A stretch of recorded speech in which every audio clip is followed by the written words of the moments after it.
Hi, this is Jeremy. In the second video, we're going to talk about how an engineer should design the sail part of his or her car that's powered by the wind.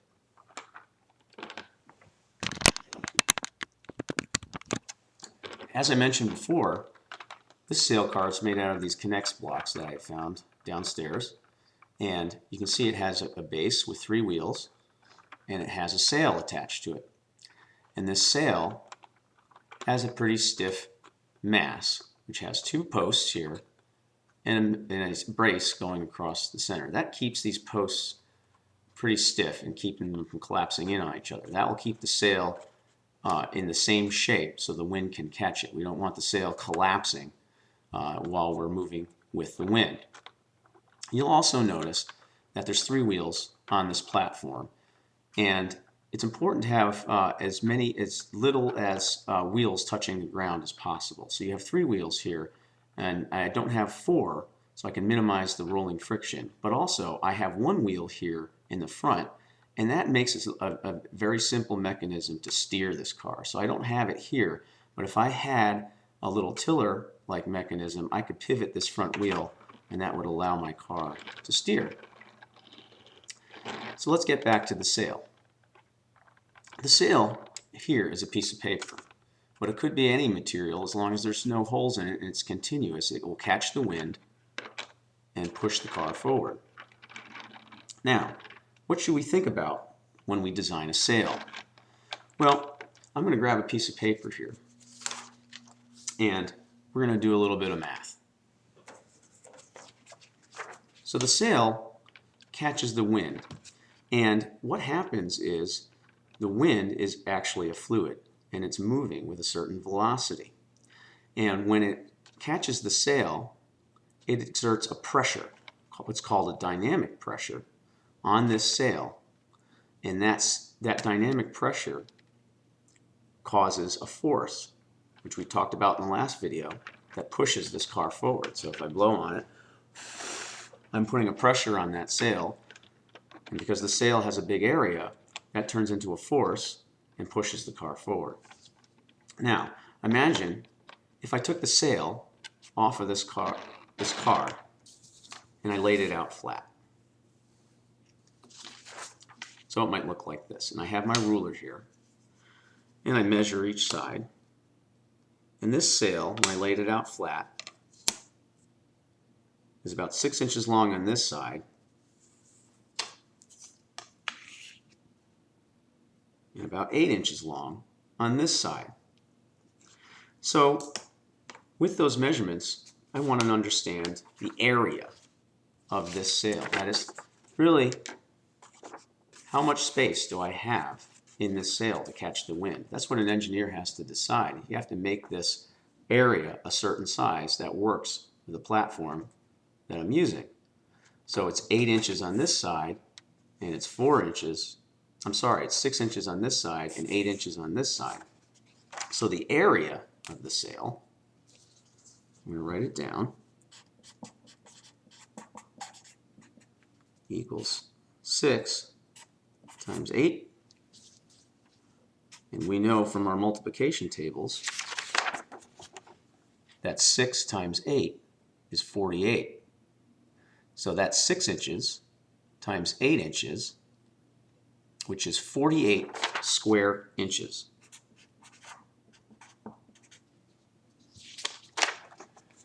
That's the area of our sail. Now, why is that important? Well, what happens is the air or the wind moving on the car, moving and hitting the sail, has a certain dynamic pressure.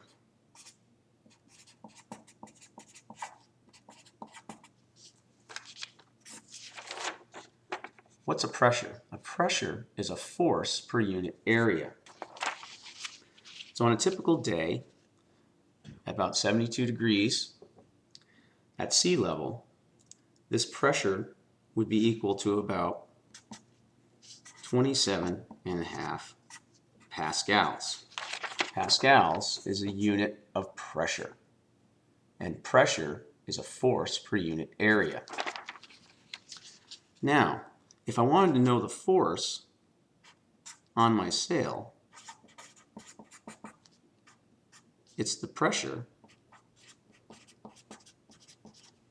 multiplied by the area.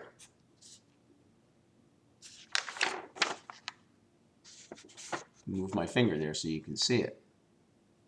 So what we find,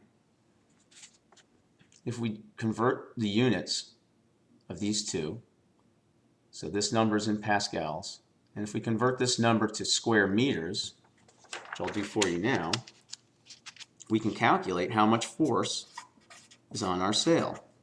So 48 square inches here is actually about 3/100ths of a square meter. And we're going to multiply that by our pressure.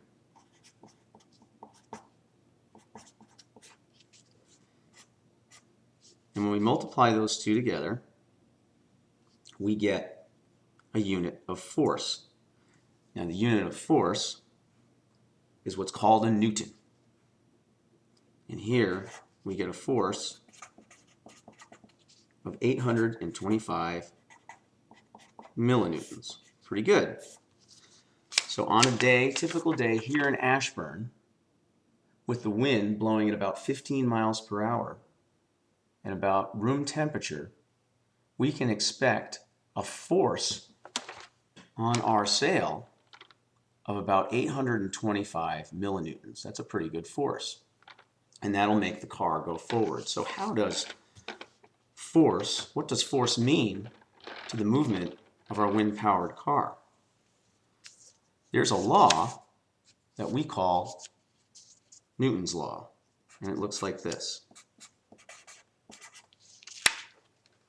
F equals ma. This is our force that's being put on the sail.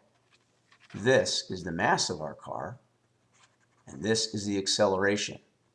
So what you want to do, if you want to make a big acceleration, that is get your car moving quickly in a little amount of time, you want to do two things. You want to make a big force, and you want to make the mass of the car small. You want to make the car light.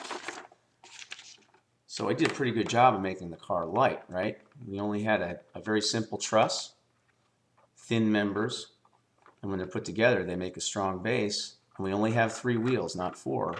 So we minimized friction and made the car light. But we also want to have a big force. So we made our sail as big as we could to support this base. Remember what I said before. If I made this sail too big, then the car would probably tip. So I have to make this sail as big as I can for the base that I made. So I still need to have this wide base with this axle that's about 3/4 the height of this mast. So this is a good sized sail for this platform.